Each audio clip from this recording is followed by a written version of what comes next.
I was dancing. Joe's, I was dancing. Joe's got his tap dance shoes on. So we are Thin Line Defense. We are coming to you live and direct in effect. I think that was a thing. I don't know. So it is Thursday, 8:30 Central Time. What, 7:30 Mountain Time? Yeah, nobody go off at Central Time. I do. I live in Central Time. And it's what, Harry? It's 9:30 Eastern Time. Yep. 6:30 Pacific. All right, now that we got all the math out of the way. So if you guys haven't noticed, that's Braden commenting in there with the TLD live chat. That's him. Not feeling good tonight. We're gonna give him the night off, but no pay. So Wait, we get paid? I get paid. No, I've been doing this all wrong. I get paid in M and M's. So Yeah. anyway, Walsh is not feeling well. We're gonna give him the night off.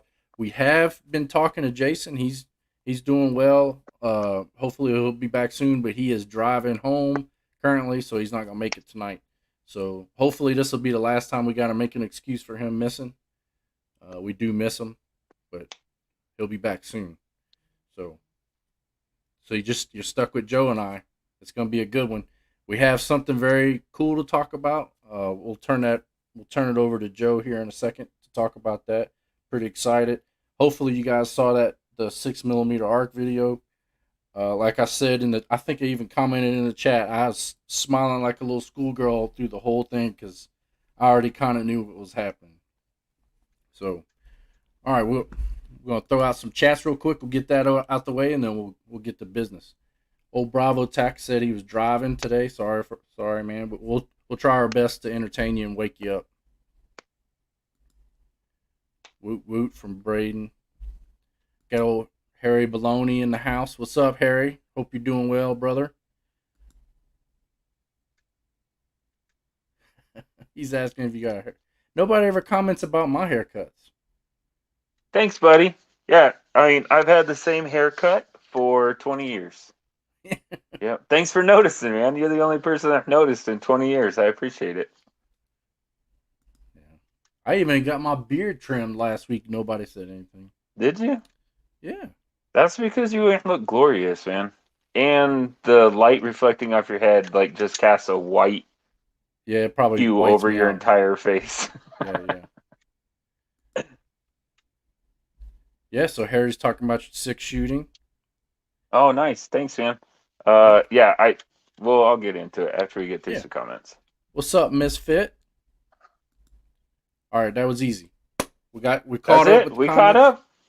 Yeah. We caught up. Okay. Hey, so first of all, I'm gonna say, I don't know if we dedicate shows. I don't think that's a thing. But let's do it. never forget 9/11. This is I love this shirt.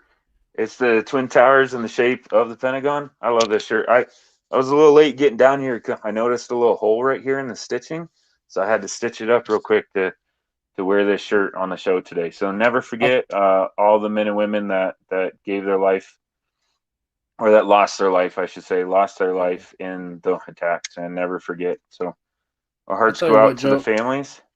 Yeah, we'll get through that 6mm arc video, and we'll answer any follow-up questions, and then we'll kind of dedicate the end of the show.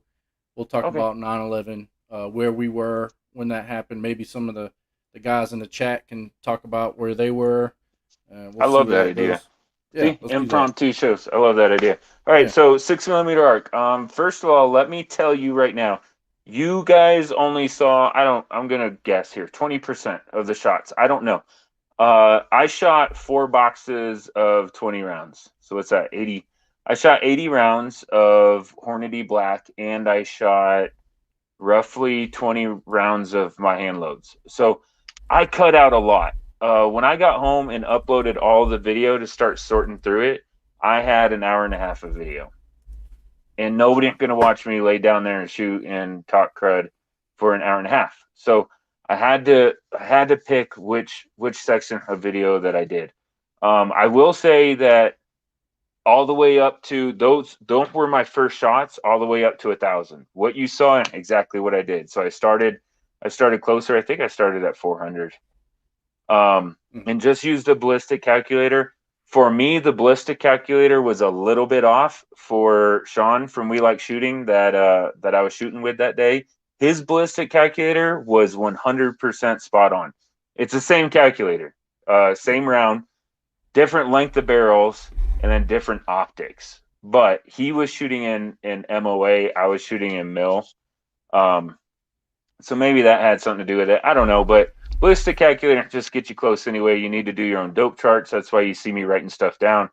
That was legit. Yeah, so connected at 400.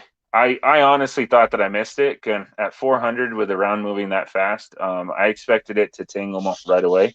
And you know, when you're in the moment, like things seem longer than they actually are. So I fired. I thought I missed the shot, made it.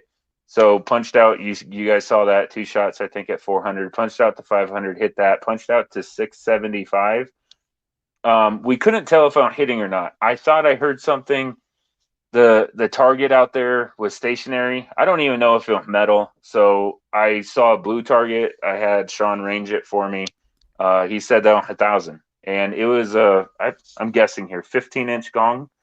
Mm-hmm. So I'm like, you know what? Let's send it out there. So I put in my ballistics from the ballistic calculator. I thought it was going to be high, but I'm like, you know what? Just trust in the system, because I had already messed this up a previous shot when I like doubled out to 600. I doubled my up adjustment for 100 yards or something. So I had already messed it up. I dialed in my scope, sent one, it was high, brought it down a couple clicks, sent one, it was high again, brought it down a couple clicks. We had no wind to speak of, so that was really easy for me.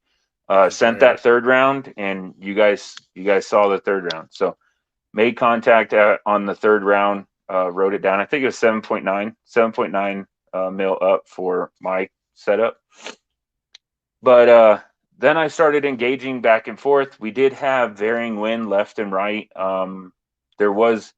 I did make some adjustment on my scope later on in the video that I had forgot that I had made. So I sent like 4 or 5 rounds going, what is going on? Oh yeah, dummy, you got to bring your scope back to 0 if you want to try to do holdovers. So I did that. There was some learning stuff going on, but that where you saw that, you heard the excitement in my voice, right? It wasn't planned at all. We were both shooting at the same time, just having some fun. So I laid down, shot probably about 15 round total. And then Sean shot about 10 round total. And then we just started shooting at the same time. I didn't feel that we needed to spot for each other.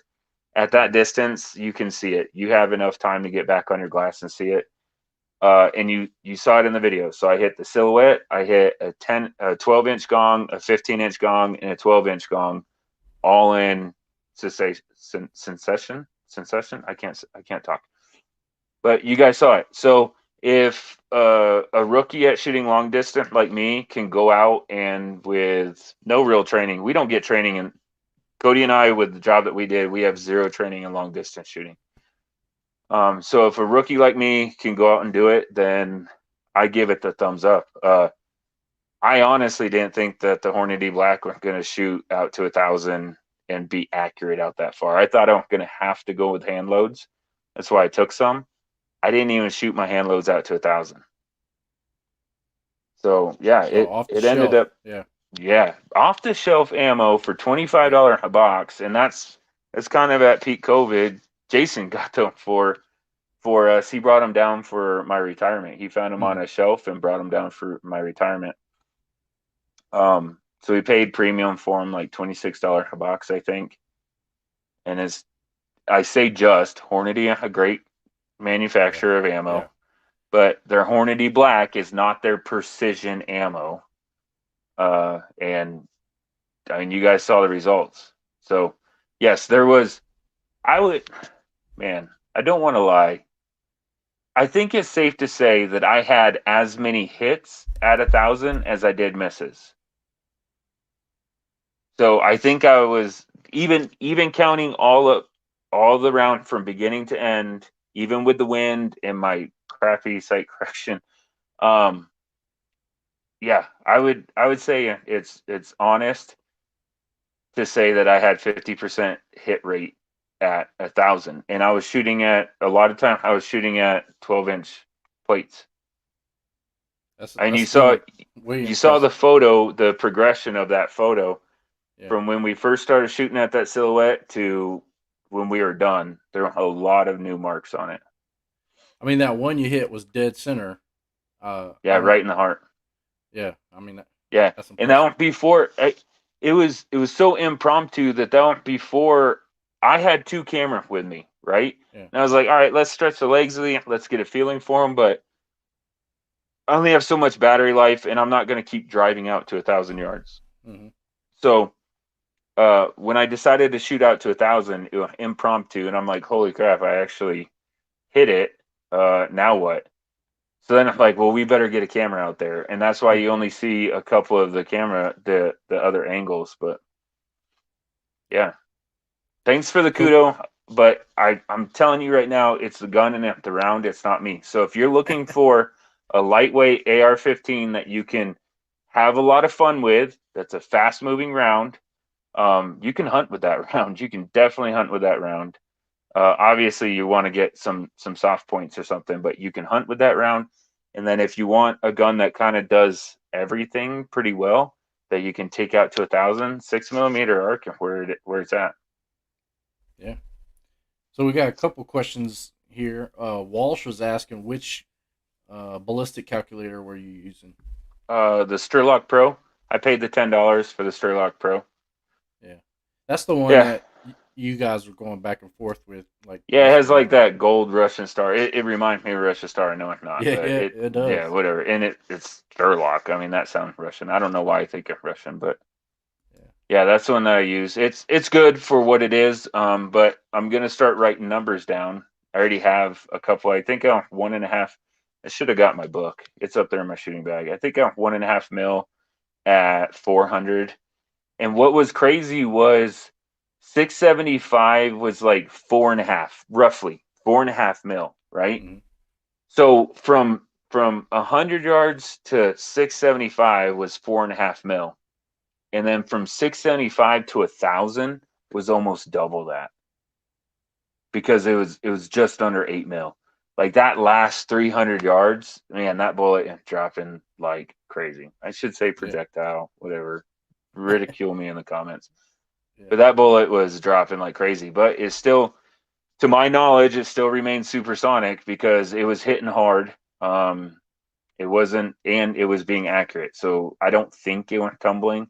I didn't put paper or cardboard up to see the keyhole to see if it was. mm-hmm. Maybe I'll do that one day. I don't know, Yeah, but it seemed like it was still moving out, and it was hitting with some force. You saw it on the steel. It was hitting, and you're getting some fragmentation and some splash. So definitely in squishy parts, somebody's gonna feel that. That's not gonna be like it bounces off. It doesn't penetrate through clothing mm-hmm. type thing. So Misfits asking, do you prefer mill or MOA?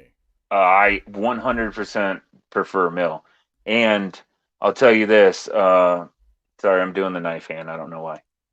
But I'll tell you this, Sean from We Like Shooting, he actually got the opportunity. If you don't watch the show, you should watch the show. They do a really good podcast twice a week. But he was talking about it. He got to the opportunity to go down to New Mexico to this like week long range shooting event at an elk lodge and all kinds of stuff.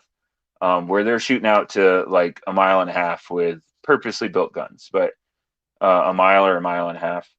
And after coming back from that, he's like, "Yeah, I'm gonna get rid of the MOA." Mm-hmm. So he's gonna get rid of it. There's a lot more math in it. I don't like doing math, and there's a lot bigger numbers. I messed up the number just from like, oh, I'm at 2.4. I'm gonna go up to 3.4. Like I messed up those numbers. Let alone he was at like, don't quote me on this. I think him adjustment were like 36 and 56 and stuff like that. Like I'd rather deal with points. I know I'm a true-blooded American, and I believe in the I don't even know what it's called, not metric system. The Standard. standard.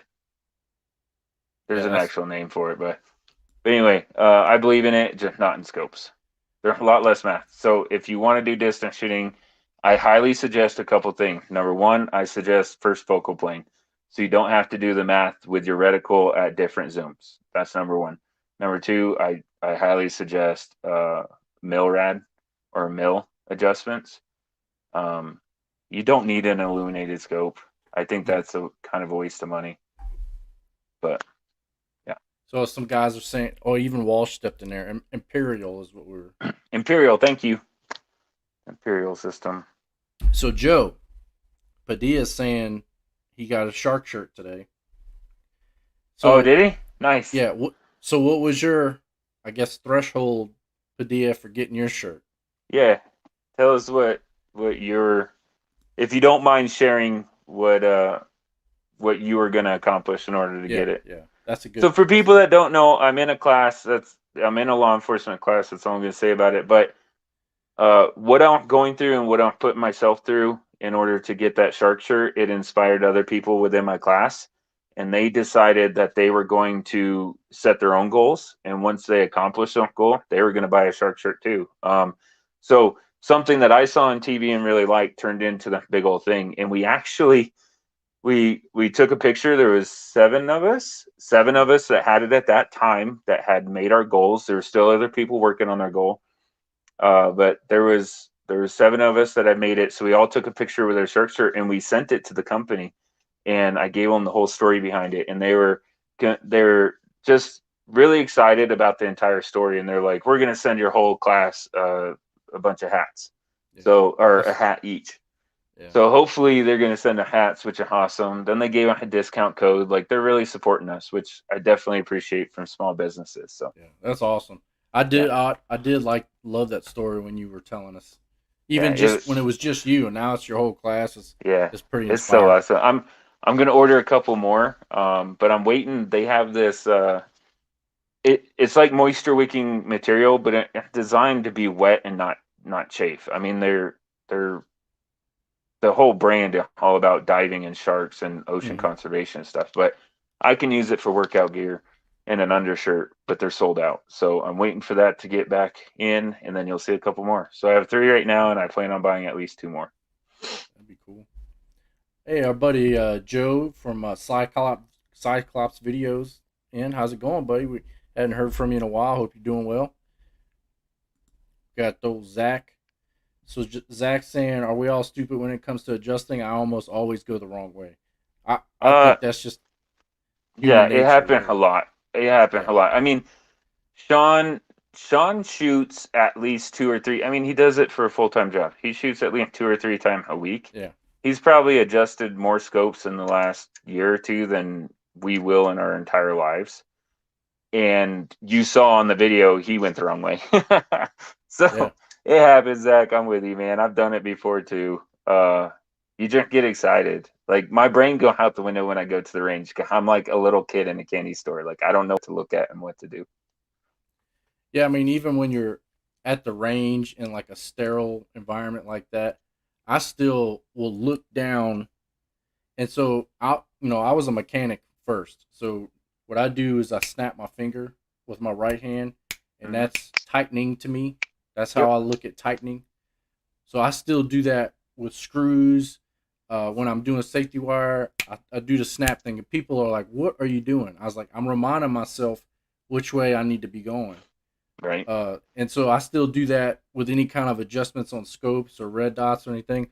I look at the little arrow, which way is it going, and then I'll snap to tell my head, this is the way we need to go.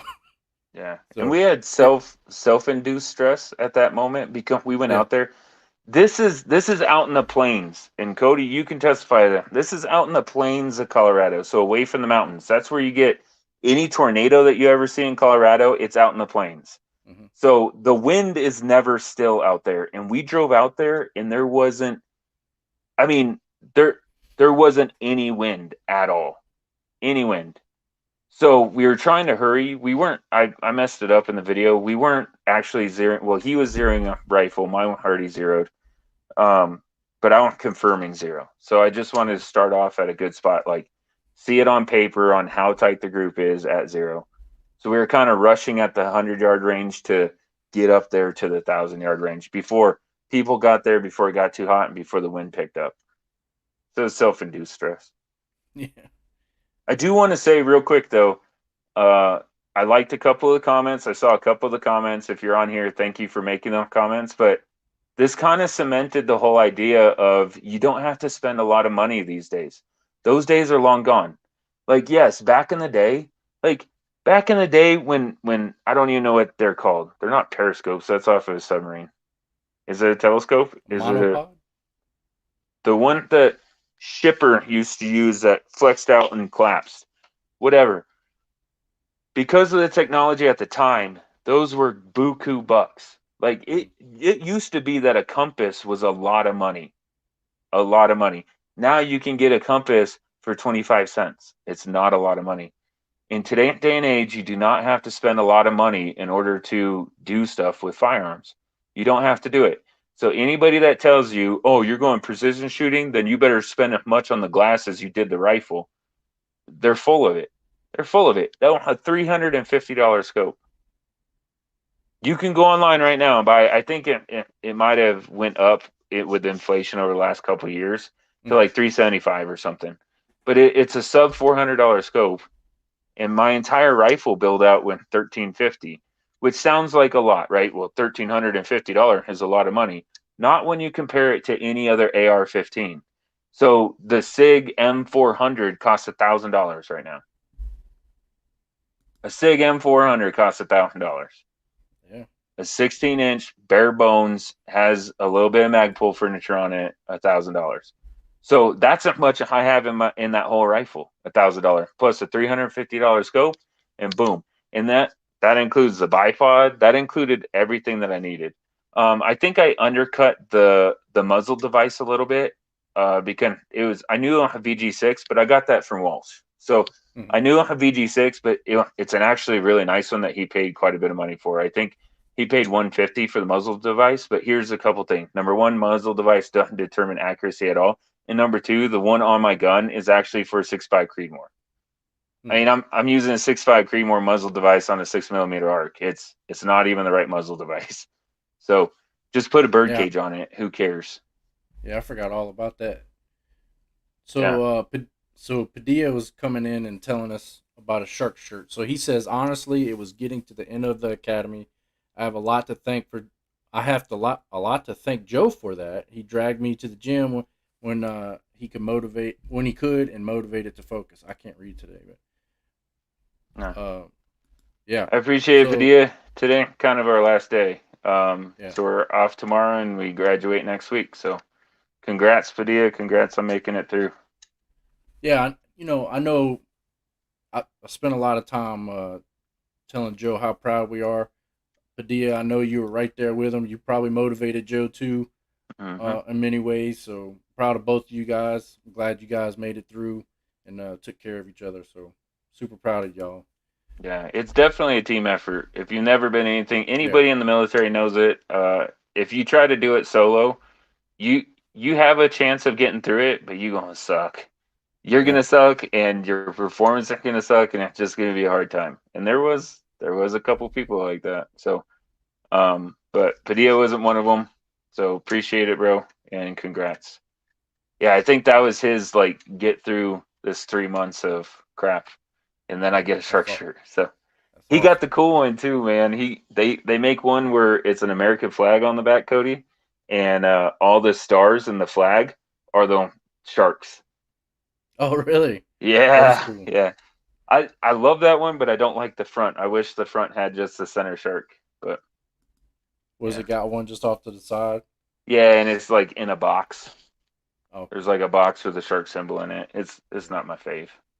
So Walsh, with his big brain, is saying it's called a monocle. That pirate. It is it. I thought a monocle and like the Monopoly guy just. Yeah, I guess that's they're what I both thought called. a monocle was. Yeah, So with a little Zach's chain and stuff. So you can. Yeah, spyglass. That'll work. Yeah, those were a lot of money. Compasses were a lot of money.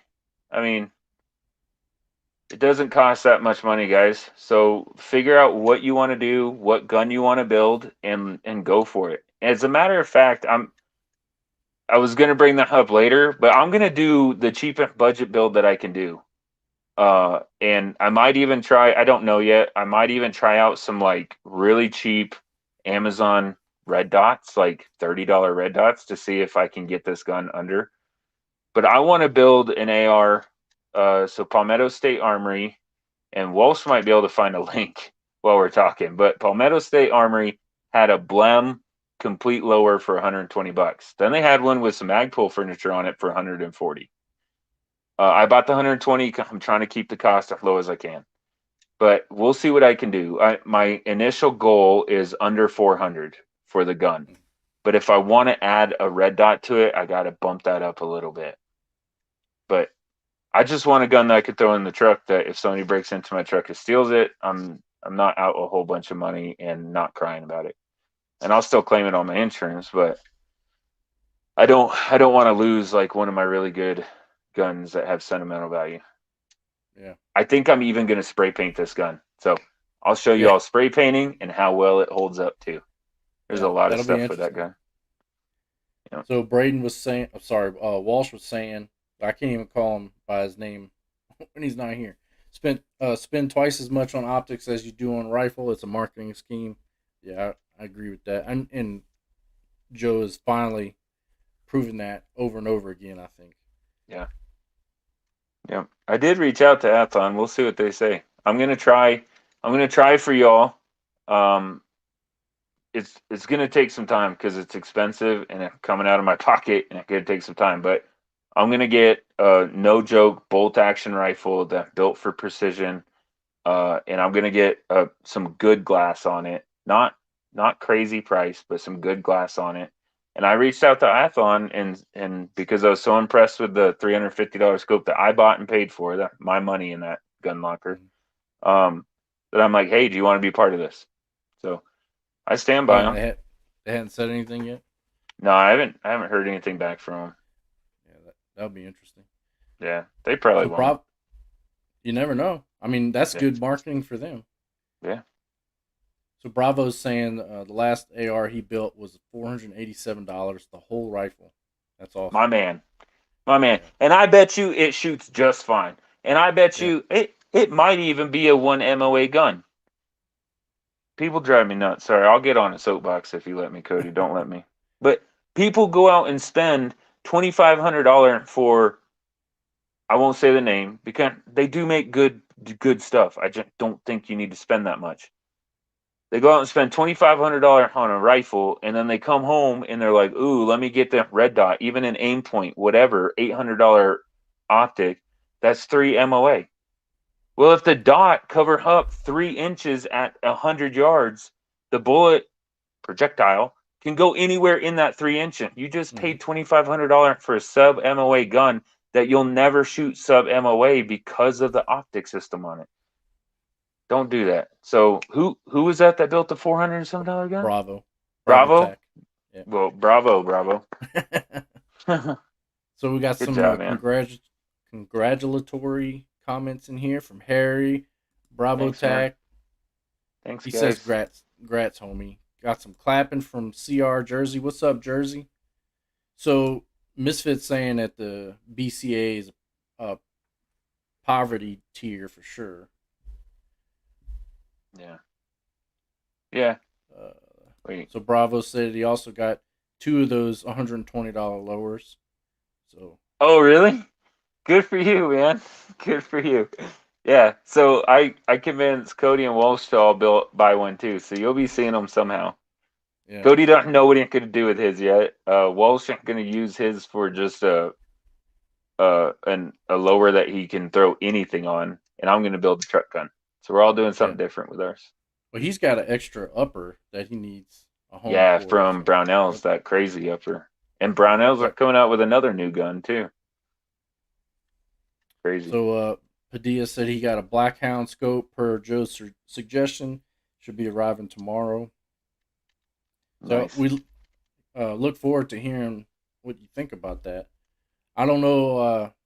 He may not have been a subscriber back when we had those guys on the channel, but definitely like their customer service and their kind of their like their mission statement. Padilla, if you get if you get bored, go. I think you're on our live chat channel.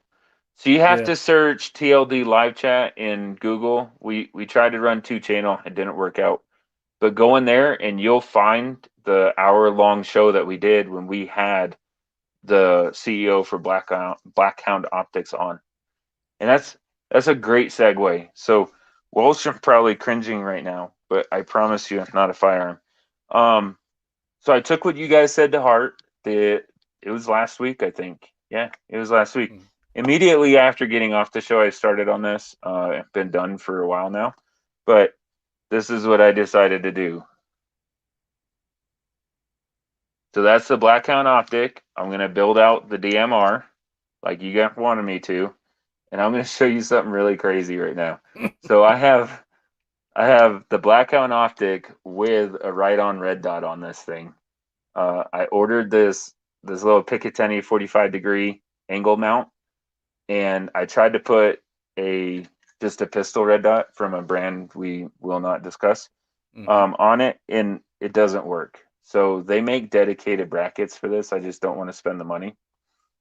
So I threw the right on, an actual like true red dot on it, and it actually works. The turret cover it up just a little bit. I was just gonna ask that. Yeah, it cover up the glass just a little bit, and I do have to change my cheek hold on the gun, which I'm not super stoked about. But this is just a gee whiz. Let's go see if we can build a DMR in 5.56.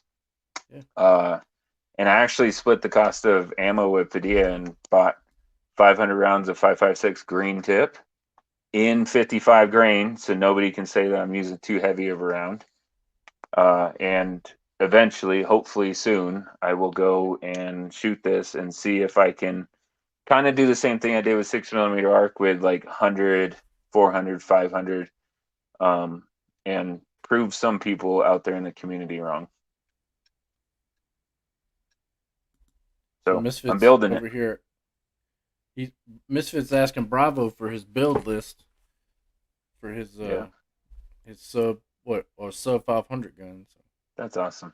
Although he's got one on here. So Anderson lower for 223 Wow. $30. Anderson lower parts kit $30. $15 6 position stock complete Daniel defense upper and No, 223 Davidson. You ain't getting a Daniel defense in that. Sorry, Davison defense. $289 for the barrel sight mark red dot. $100. Yeah, it's pretty good. I like that. So I'm gonna look into that upper. They were selling some Anderson stuff at the Cabela's, and I haven't seen it around much lately. But, yeah.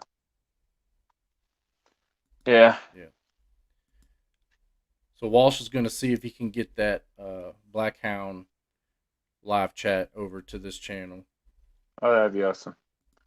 Yeah, I mean they just seem like great guys.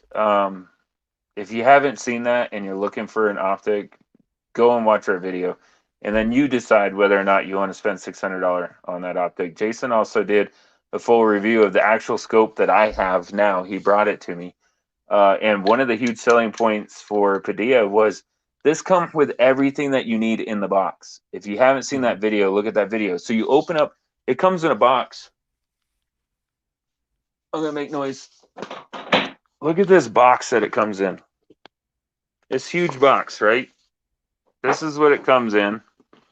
And I took all the stuff out, but it comes with the scope go here, the sunshade go here, the mounts go here, and the levels go here, and it comes with an Allen wrench. This is literally a scope in a box. Like, it takes all the guesswork out of buying anything. Like, oh, well, if I want flip up caps instead of the rubber stretchy one, what size flip up caps? What do I need? It comes with them. If I want a sunshade, what sunshade do I need? And, what's the thread pitch and all that? It comes with it. Like, the only thing that I would say for ARs, I would like a cantilever mount instead of this. This is a little far back to keep it on the upper. It's a little far back. I would, for an AR, want a cantilever mount for it. But for like Padilla bought the Ruger Precision 6.5 Creedmoor, so the amounts are going to work Ooh, great for that gun. that's awesome. So I know, and especially in a lot of Walsh's earlier rifle videos, he complained about that. Like put some of these things, some of these tools that we need to, mount it in the box. Like it could cost that company an extra dollar or two to do that, and it's just so much better of a, a presentation. So he did say that that scope came without the 3 millimeter bit. Remember that whole thing? Yeah, but that went for his torque wrench. It comes with just a Allen wrench. Yeah. If you want to torque stuff down, you have a fat wrench or whatever, you need the Allen bit. It Yeah. comes with just an Allen wrench, but it does come with the tool to install it. If But I mean if the you're not, levels but alone. yeah, Walls cranks everything down and breaks everything, so he has to torque everything. Yeah. Yeah. Yeah. Oh, speaking of 6.5 Creedmoor, have you heard anything about the 6.5 Creedmoor that got sold? Has Wells found it? Has he got it back into Oh, the family I that he adopted no, out? I haven't. Okay. We did get one of your babies back, so Yeah. that's been Yeah. that's been gone for what? How many years? Over a year. Yeah. Yeah, it has to be over a year. Yeah. That was when I had seller remorse instantly. And so I didn't sell it and we got it back. It's still in your hands, Cody? Yeah. Yeah. Yeah. Yeah. One of my first cheap builds and one of my first paint jobs. So Walsh So, was saying Ram Jam is a way of life. He's saying he didn't get your baby back yet. yeah. Yeah. They're talking about inch pounds, foot pounds for the win. Oh yeah, go ahead. Go ahead and torque your scope ring down to 25 foot-pounds. See what happens. That's something Walt should do. All right, so we got the 6 millimeter arc video. You got any follow up comments or? Not really. I think I covered it all. Yeah. I So just want only to say thanks to the viewer for going along with me through that entire journey. It started out with 224 Valkyrie, then it went into 6 millimeter arc. There was some playing around with building my own rounds in between there. Like that was a long series video. That's the longest series that we've had yeah. on the show by No, far. I think that's pretty unique, right? So you built a gun that you thought was gonna be competitive, and then you decided, well, this isn't really working out. This isn't what I wanted or what I was aiming for, and then so you changed it up, and it worked out even better than you thought. So Yeah, I think that's a good life lesson for anybody in the gun yeah. industry, especially And it being a cheaper on the cheap end. yeah, I'll leave it at this. Anybody that has an extra AR laying around that you're thinking about it, I used 224 Valkyrie magazines in that video, and Sean forgot mags, so he just used one of my P mags in there. Now we didn't load them above like 10, 15 rounds, but they worked flawlessly. So the only things that you have to change in your gun is the barrel, the actual bolt, not the bolt carrying group. If you look at my bolt carrying group, it still said 224 Valkyrie on it because that was a whole barrel and bolt carrying group for 224 Valkyrie. So the carrying group's at 224 Valkyrie, but the bolt's been changed. So bolt, barrel, muzzle device, and if your barrel has a different gas length system, then obviously you have to change out the tube for the gas length. That's all you have to change out in order to switch over to 6 millimeter arc for that extra AR that you have laying around that you didn't know what to do with. Yeah, And you can have there a you go. 1,000 yard gun with a $20 bipod and a $20 20 MOA rake mount. And I bought stuff on Amazon. That's an Acme Machining uh, handguard. That's a $40 handguard on that gun. Yeah, works right. Yeah, it's a full floating handguard, and you have to Does shim its it, which job. sucks. But yep. Yeah. All right, All so we're right. right at 40 minutes.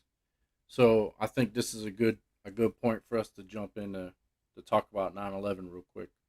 Uh, Obviously, with what's all going on in the world right now, it being the 20th anniversary of 9/11. It's gonna hit a lot of guys in the fields, I guess. As a matter of fact, tomorrow I'm going. They're bringing back Corporal uh, Deegan Page, Marine Corporal Deegan Page. He is from Omaha.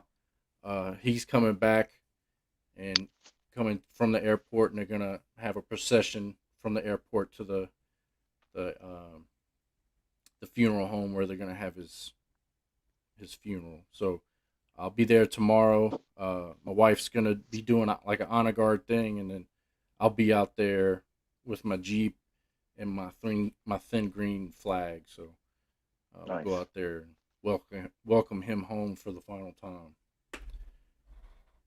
Nice. Good for you for doing that, Cody. Yeah, I've seen I've seen too many ramp ceremonies in my life, dude. yeah. Yeah.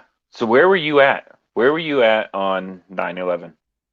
So I was a E2 airman, mosquito wings at Barksdale Air Force Base, and we were in the middle of like a NORI, which is like a nuclear readiness inspection. So we had several B-52s out on the ramp that were fully cocked and loaded, which means they were ready for war. Now, this was an exercise, so they may not had real munitions on them, but we were working, working 12s, and at that time we were in three different bomb squadrons, and we were all working in one squadron to do this exercise. So we were getting ready.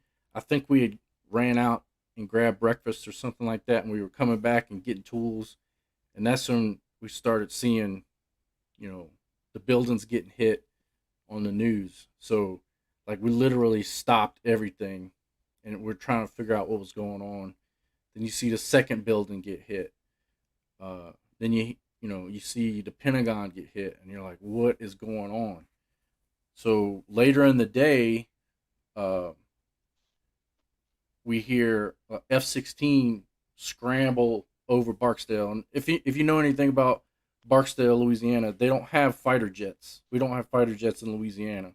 So you were like, okay, you're starting to think this is a strategic target to hit. If you were going to hit something, like you already hit the Pentagon, what's next? So why not take out a bomber base? So that was our first thought. Was like, okay, they're going to target Barksdale. Well, what it was they were scrambling the base and clearing the airspace because Air Force One and President Bush were coming in. And like I said, we were probably close to one of the most secure bases at the time because we were in the middle of this NORI. So we already had extra, security forces out there. We had all of our assets kind of centralized, and so they brought Air Force One, President Bush in, and he did that first little press conference from the Eighth Air Force building. And dude, they were locking the base down. So Barksdale's kind of surrounded on two sides with train tracks, and then it's got a big like east reservation with like lakes and stuff, or river or lakes and ponds and stuff. And then they put trains around the base. That's like locking it down. So yeah, that was. And then after that, we worked for days after September 11th. So that's where I was. I watched all the SUVs passing by with the president inside. Crazy. Yeah. Crazy. So I was in delayed enlistment. I signed up. I graduated high school in '01. Hmm. So I went down to the recruiter. I knew I was joining the Air Force since I was 8 years old. I'm an Air Force brat. I'm born on an Air Force base. I've been around the Air Force my whole life. My mom, my dad, my biological mom, and my grandfather all retired from the Air Force. And then my other grandfather went drafted into the Army during World War II and served for many years after his draft was up, and then did some reserve time too. So we're a military family. Um, went down to recruiter office. I wanted to be a mechanic, so I signed up. Nope, I want a guaranteed job for a mechanic. I was in delayed enlistment with an uncertain date when I'm going to ship out, but I was standing. I dug my boots in. Like, no, I'm getting a guaranteed job. I'm not going to be security forces. So 9/11 happened. I'm actually turning wrenches, and one of my wife and I, we have friends in our hometown that owned a mechanic shop. So I'm turning wrenches there. I heard it on the radio. So I rushed home, watched some news about it, immediately picked up the phone to my recruiter and said, "Hey, I need to ship out now. Like this has gotten ridiculous. I need to ship out now." He said, "I'll see what I can do." So every day at lunchtime, I would drive home, and this was for all you youngins out there. This is before long distance calls were free. Like I spent like $50 calling my recruiter every day. I live in a small town. My recruiter went over 2 hour away, considered long distance. Um, Called him every day, and it was October 14th. October 14th, so just over a month later, I called him and he's like, "Hey, I've been waiting for your call." I'm like, "Oh, really? Why have you been waiting for my call?" He's like, "I got you a spot early. Are you ready to go?" I said, "My bag's already packed." He said, "Be in Albuquerque, 3 hours away. Be in Albuquerque tomorrow night. Can you do that?" I'm like, I'm already filling up the car, man. I will be there." So I shipped out to basic. October 16th was my official date. Um, Shipped out to basic. And what's funny about the entire story, I didn't get to deploy on my first location. We were air control squadron, so we were a bare base, where we set up a base and we set up radar and we controlled airspace. I worked on all the M series stuff. They didn't need that over there. They had, hardened building that we had taken over, so they didn't need that over there. I didn't get to deploy with them. Uh, then I go to Mountain Home, Idaho, and I finally get to deploy. But I go to Iraq twice. Then I go to Kyrgyzstan, and then I joined our my other job. I switched jobs, and then finally, what year was that, Cody? Had to have been 12. No, Yeah, 11. End of 11. yeah. So end of 2011, right after September, actually. So Mhm. 10 years after it happened, I finally put boots on the ground in Afghanistan. It took 10 years to get to Afghanistan, but I finally got there. Yeah, so I went to Diego Garcia. Now, yes, it was a deployment. It says it was a deployment on my DD-214. Uh, it's a tropical island in the middle of the Indian Ocean. Yeah, Absolutely gorgeous place. yeah. But we went out there with the B-52s and dropped bombs on them boys in March. So it happened in September. They started rotating guys in and out during freedom, Hmm. and then I was the next rotation in March. So we went out with the B-52s. I don't remember. It's like 4 months. I think I was out there. Not a bad gig whatsoever. We worked 12s, 12 on, like 24 off, or something crazy like that. Uh, I worked at night, and then the next day we'd go drinking at this little. They had a Brit club. Now the island's owned by the British, but there's no natives that live there. It's just military. Hmm. So it's a cool place. I mean, we all understood what was happening, right? So what? No, other than being maintainers, part of our job was we sat in the B-52s, we cranked them up, and that way the air crew was in the other plane, and if anything happened with that maintenance wise where they couldn't take it, we were the backup. So they would come over to our plane. It's already warmed up, ready to go. They would slide in and just take it. So that was chilling because you'd see all the stuff on it. It take off, come back empty. Yep, there ain't You know, nothing and left on it. yeah, we did the traditional thing where we wrote messages on Yeah, everything, right? yeah. And yeah, that stuff came back empty. And what they Yep. were doing is they would take off, they get refueled, go into the theater, dump their ordnance, come out, get refueled, and then come back. And yeah, it was That's cool. crazy. And then So, what all have we been through, Cody, that we served in? We got Iraqi freedom, enduring freedom, inherent resolve. There's another one. I can't even think of it. I mean, there's been other little smaller operations, but Yeah, crazy, yeah, crazy. yeah. Yeah, So that's where we were. If you don't mind, put in the comments where were you? What were you doing? I yeah, mean, we've had it's crazy to think that there are people in college right now that weren't born yet. no, even worse, not worse, but there's people in the military that weren't born Yeah. during 9/11, right? They Oh weren't yeah. born yet. Yeah. Yeah. So they've had a couple of people jump in here and talk about where they were. Oh good. Walsh was saying that he was in college heading to calculus. Um, Misfit saying he was in the 5th grade watching it on TV. So, I haven't really talked to many people that were that young and just to kind of understand. Because I mean, technically, I was an adult. I was Mhm. probably what 19, 20 years old, and I understood what was going on. Like at first, you're like, okay, this was an accident. That Mhm. was your first. At least that was my first thought. It was like, okay, something that was an accident. And then when the second tower got hit, you're like, okay, this is way more serious than you could have possibly fathomed. Because before that, I mean, the towers had been bombed before. We had the USS Cole get hit, Mhm. but the Cole was in overseas, Yeah, it and was then you had important.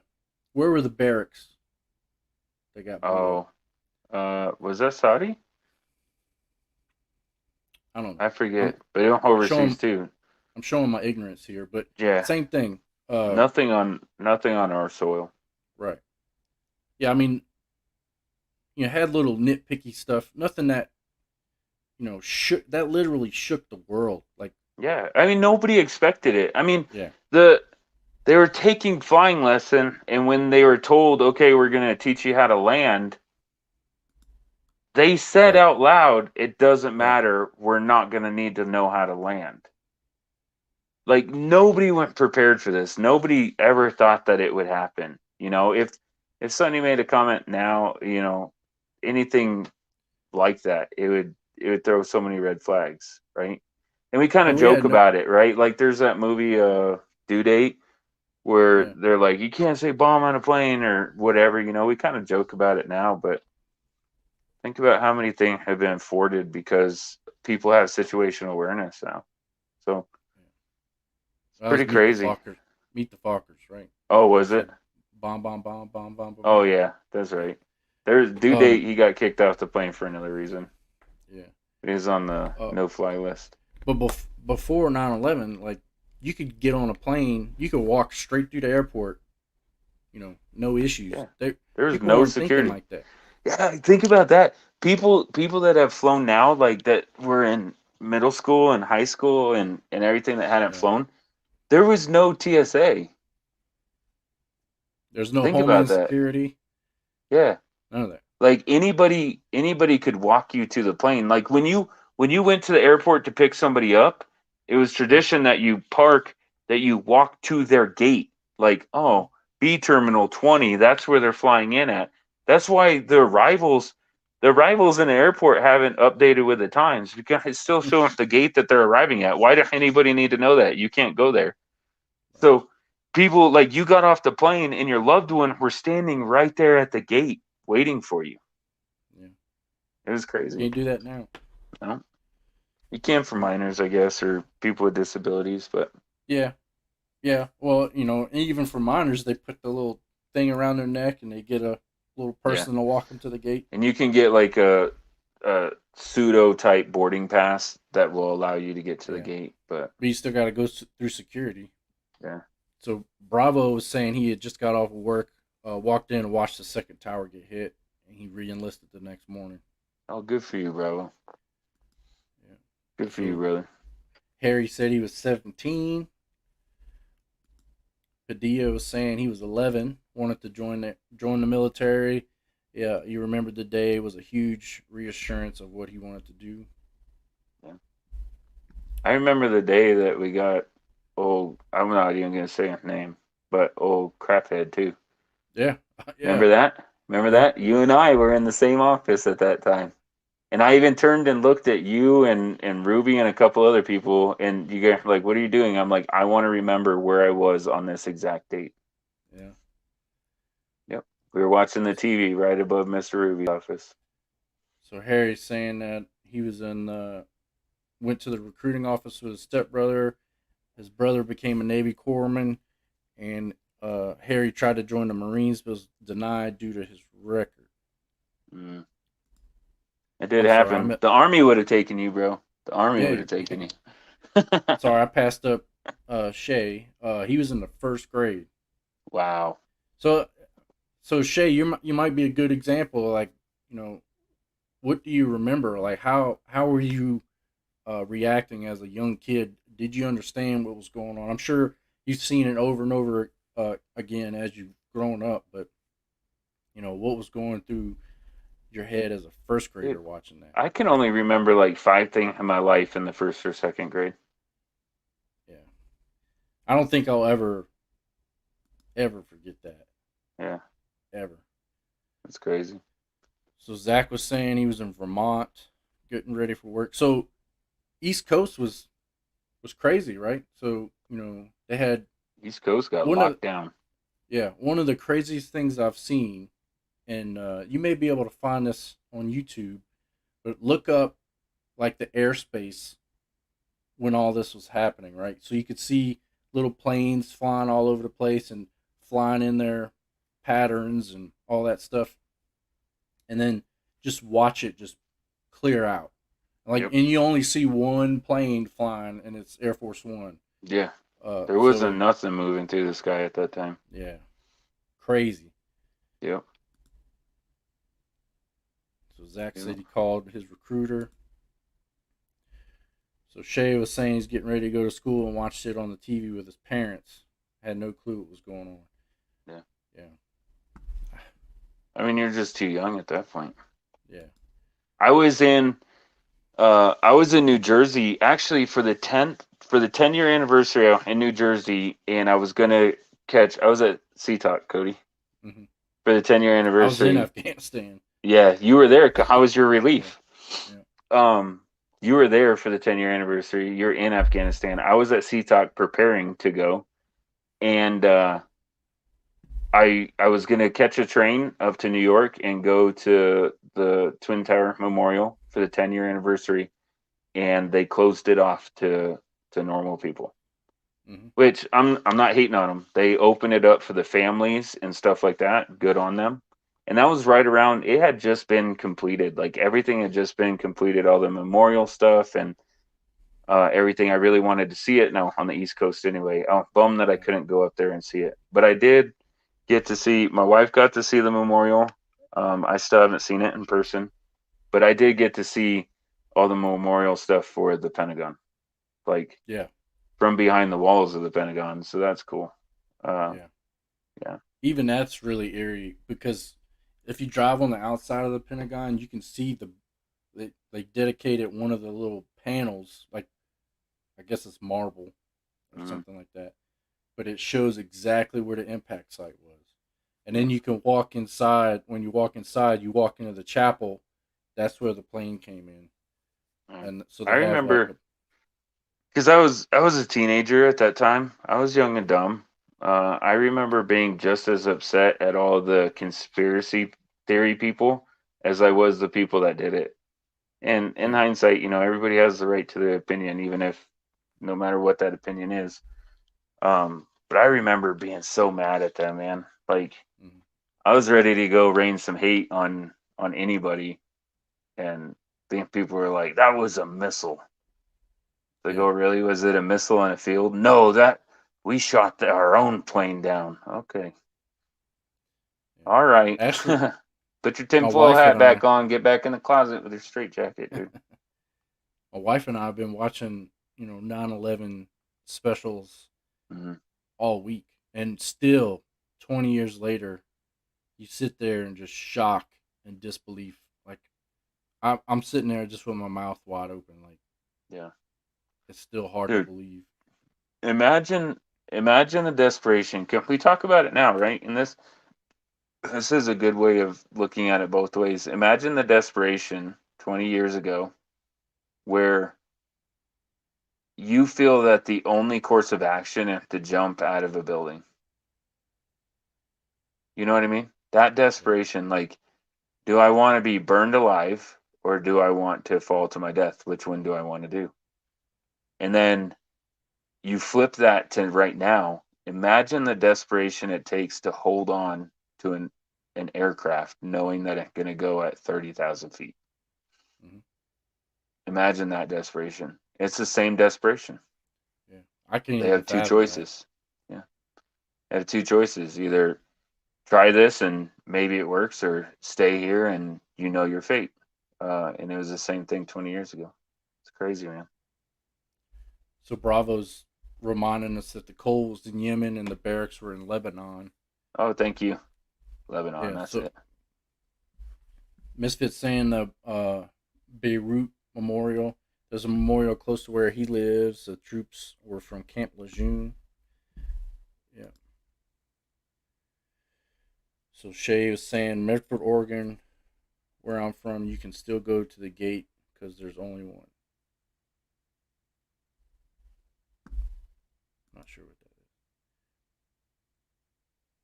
Okay. Yeah. Even like we were watching a thing the other day, and you think about all the firefighters, right, that went up into the North Tower, all trying to get as high as they could to help those people, and then it just collapses. Yeah. Or so they have a couple of people that survived that, and they talk about at one point they were like, "Hey, we need to get out of here." Like they had that feeling, like, "Let's go." And as they're Hmm. going down, right, it collapsed. So, man, uh, Damn, dude. It's yeah, hard, man. you don't know how you're gonna react to some situations, and to me, still, those are some of the firefighters, those guys that ran up into those buildings, are some of the bravest people I could ever think of. Yeah. It's crazy. Have you seen the movie? I think one of Adam Sandler's best movies that he ever made. Rain on Me or Rain Over Me. I forget the actual name of it. I don't think so. Have you seen that? Uh-uh. It's one of his serious roles where he's pretty much he I can't say he lost his mind. He kind of lost his mind. He's like he just completely went out there. He lost his family in 9/11. His Hmm. wife and I think he had one kid in the movie, was on a plane, I think is the background to it. But one of my favorite Adam Sandler movies. Since you're doing the whole 9/11 thing, you should look that movie up this week. Yeah, You'll there's like it, dude. actually there's one on there's a 9/11 thing on Netflix I still need to watch. Yeah. So I'm trying to stay away from it because right when we start, I clicked my camera off. I've had maybe like two beers in the last 3 months, and right when we're like, okay, let's get into this, I'm like, bloop, let me start sipping on a beer for a little while. And I mean sipping, I mean drink 3/4 of it in the 30 second that I had my camera off. yeah, so Zach's saying "Rain Over Me." Over Me, yeah, it was a I'll great have to movie. check that out. It was a great movie. Yeah, Misfits saying he remembers everyone was scared. I'm within 90 minutes of four major military bases, and people thought an invasion or attack would happen again. Yep. So, that brings up a good point, Misfit. Like, so one of the things that I'm gonna say pissed off, because I don't think that's that bad of a word, but I'm super pissed off about Bagram Air Force Base. Just letting that go, because that's where Joe and I locked up. You know, where we took pieces off of the playing field, right? That's where they went. Mm-hmm. So does all that work, and that's just from the perspective of two people, and there were people like Joe and I all over the place out there doing that same job, locking up bad guys, and they're all free. Half of the Yeah. stinking government that they're imposing out there are all criminals that were locked up. Or there's Gitmo detainees that are going to be in charge of that country now. Yeah. Makes So you makes you really think about the caption kill orders, right? yeah, yeah, Maybe we should have went with the second option. yeah. But we try to follow the rules and play by the rules, and this is what happens. Yeah. But we'll see. Uh, that's one of the reasons why this channel exists, is because we want to be prepared for the worst that could possibly happen. Right? I know we Yeah. joke around a lot of the times, and we like to have fun and but take the lighter side of things. But this is a reality now that we have to kind of be concerned about. Yeah. You know, I mean, there's a reason why nobody tried to invade the United States in the modern era. I mean, their propaganda that was put out, right? Like, dang, dude, I cannot think tonight. I can't think tonight. Wolverines. What's the movie, dude? They remade it. It's one of my favorite movies, and I can't think of what it's called. oh, Red Dawn. Red Dawn. Red Dawn. That I was a huge. That was a huge propaganda campaign. yeah. Think about when it was made and what it was depicting. So, yeah, Well, I mean, so right now we don't. They've flown over hundreds of thousands of people from Afghanistan with little to no background checks. Right. Not only that, but there are people flowing, and again, without getting into politics, there are people flowing in from the southern border. They're not just from Mexico, Guatemala, Colombia. They're from all over the place. China, the Middle East. They're from all over Africa. So don't be the least bit surprised when they try to chop us in the mouth again, and we're just gonna have to start all over, unfortunately. yeah, But and that's how it works, right? yeah, That's how it works. Yeah. Well, thank you for everybody that shared their stories. I really like hearing them. I know that sounds cliche, but I'm being 100% honest. I really enjoy hearing what other people are doing and your guys' experience and stuff like that.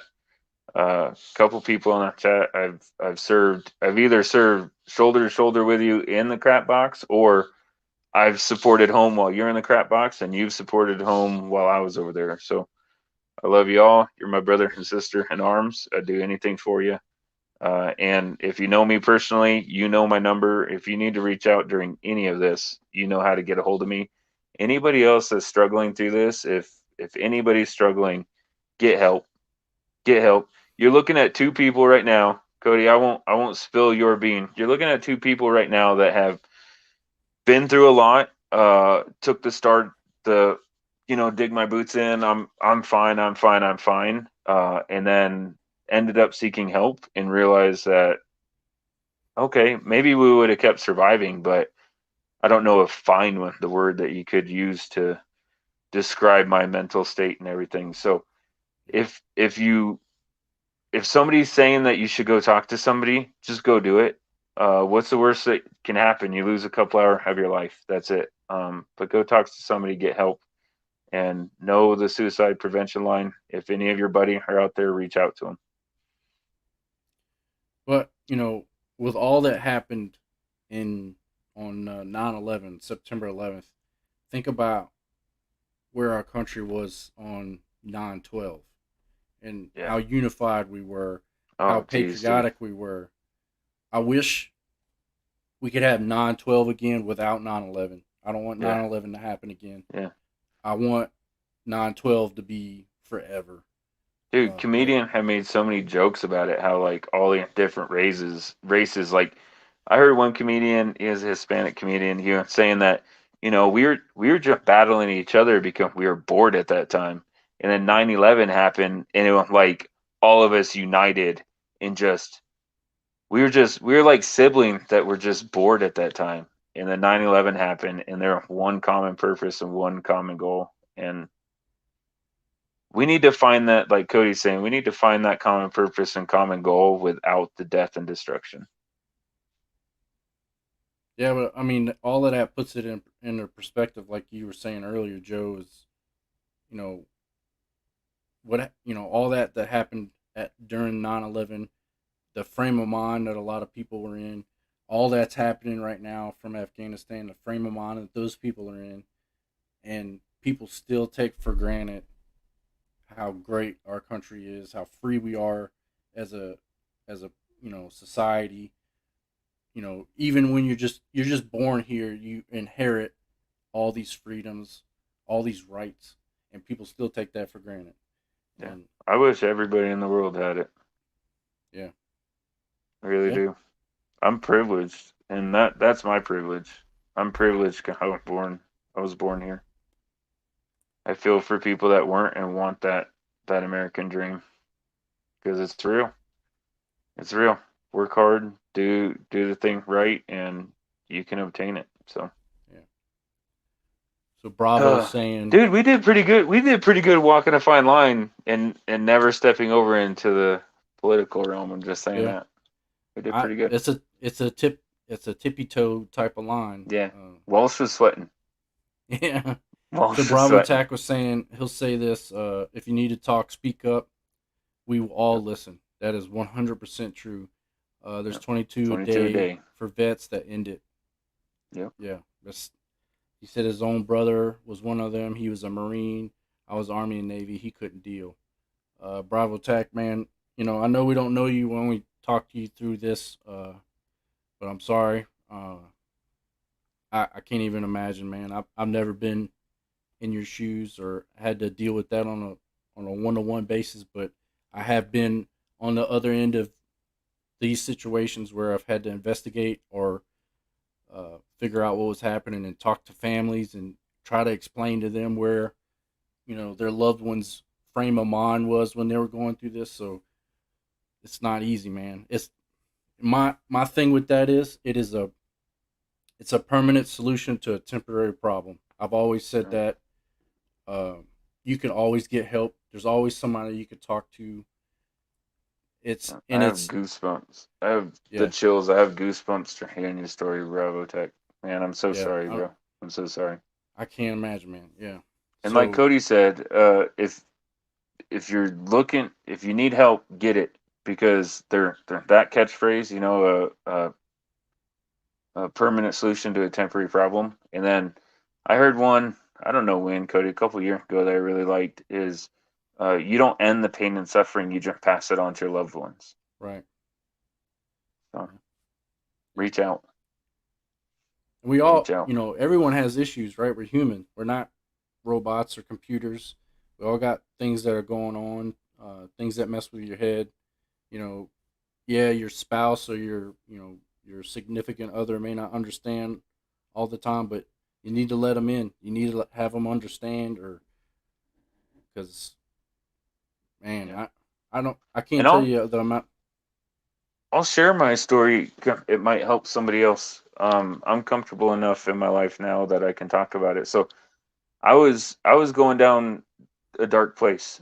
Too many deployment, too many investigation, like Cody Mhm. talking about, too much death and mayhem, too many autopsies, too many just gruesome scenes, I guess. Yeah, And everyone took a little chunk and a little chunk and a little chunk until my wife didn't really even recognize the person that was standing in front of her anymore. I didn't want to go out and do anything. I was very reclusive.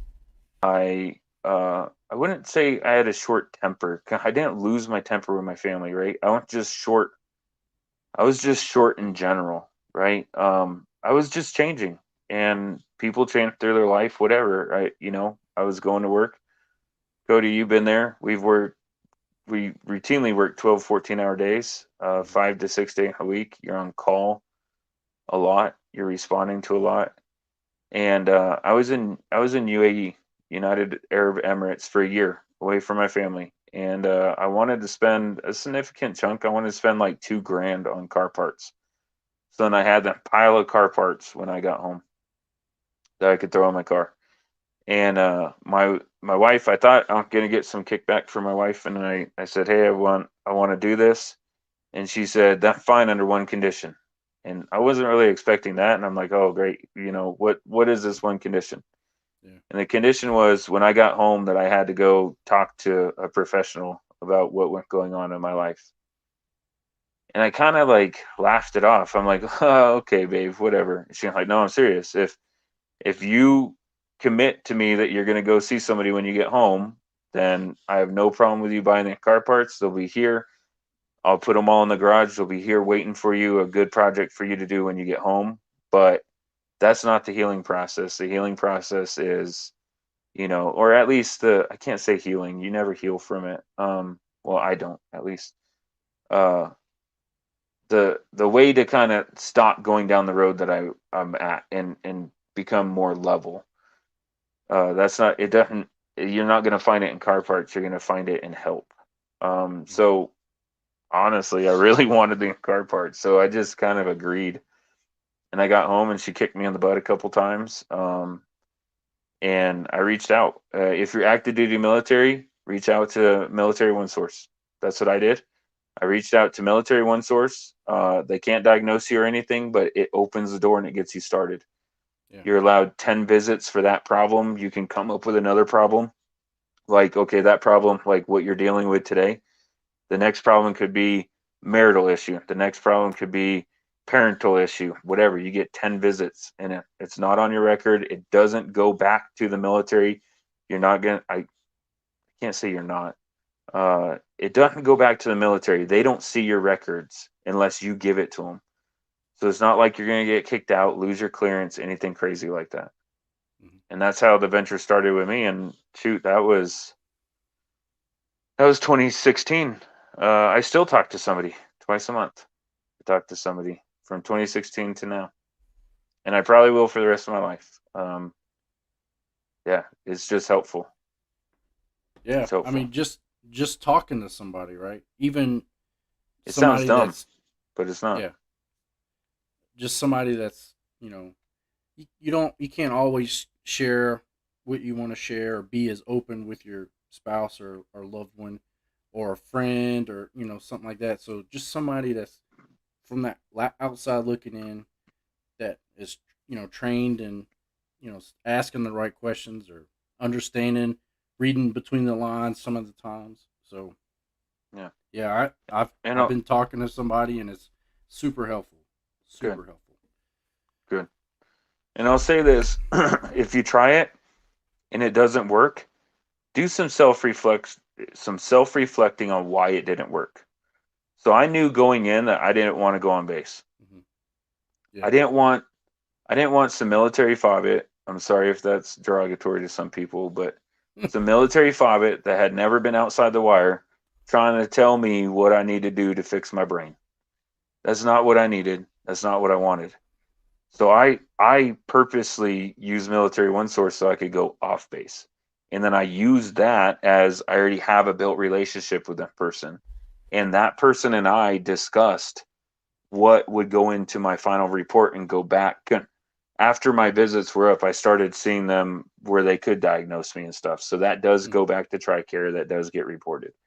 So we started discussing what can and can't go in there and stuff like that. And I lucked out, man. The person that I talked to was she was a academy cadet and got injured at the Air Force Academy, but that's where she met her husband, and her husband was a pilot for the longest time. So she saw the other side of it. She saw him leaving. He was a bomber pilot, so leaving, not being able to tell her where he's going. Like she saw the other side. So she didn't really help me out with my wife. And the biggest eye opener was my wife wrote on notebook paper like how I've changed. That was one of the very first things that we did in therapy, and how I've changed. And I didn't open it until in front of my counselor, and I opened it and I read it out loud. And I mean, it brought me to tears. Like, Mm-hmm. so this is what my wife is seeing, and this isn't right. Like, my wife has stayed beside me through all this. I need to I need to correct some things in my life because what's written on that paper, excuse me, I'm getting choked up. What's written on that paper isn't right. I still have that paper. Yeah. I'll be honest with you, I haven't gotten the gumption. I can't say the other word. Yeah, the gumption, I guess, to read it ever again. I've read it once in my life, but I still have it. I used to carry it. Cody, you don't even know this. In my job, we had leather binders, and until the day I retired, I carried it in my binder every day as a reminder. This little thing, reach out to your support network. If you don't have one, get one. If you can't get one, get help. There's somebody out there that's willing to help you. And I'm willing to listen. if you can't find anything, or you just want to go through us instead, you know our email address. It's thinlinedefenseco@gmail.com. One of us four will find that email. And if we don't, you better be commenting on this show like, I emailed you last week and nobody responded to me.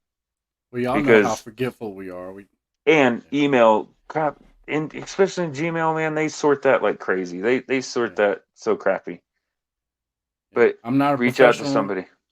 but I can hear fairly Yep. well. So. Yep. But I think that's a good segue for us to get off of this. It's not even Saturday yet, but I say this every week: take care of yourself, take care of your family, take care of your friends, take care of your brothers and sisters.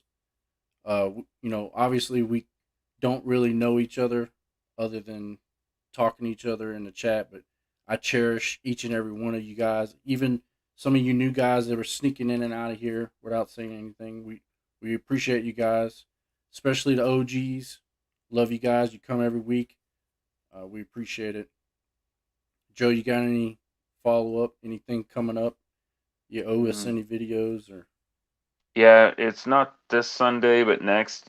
People will be very bored during it, but Night Fishing gave me those sights, so I did it's like a 17-minute video on just sights. You'll be bored, but I put some sights on a gun and talk about them. Good quality stuff. So, and I think I'm caught up with what I said that I would do. Besides, now I have a DMR project to get rolling somewhere in the next year or two. Excuse me. I'll get the 6.5 and put some glass on that. Yeah. I'm thinking about, I didn't even talk about this. Should I show it? Yeah, go ahead. So we were talking about it the other show on how much I love the aim point, the 68s at the military. So I started looking around, and is this a 68? No, but this is almost a direct aim point clone for under $200. I paid $170 for this. Walsh, share that link in the chat. Walsh found it for like $130, I think. Man, I'm mad because this was already shipped.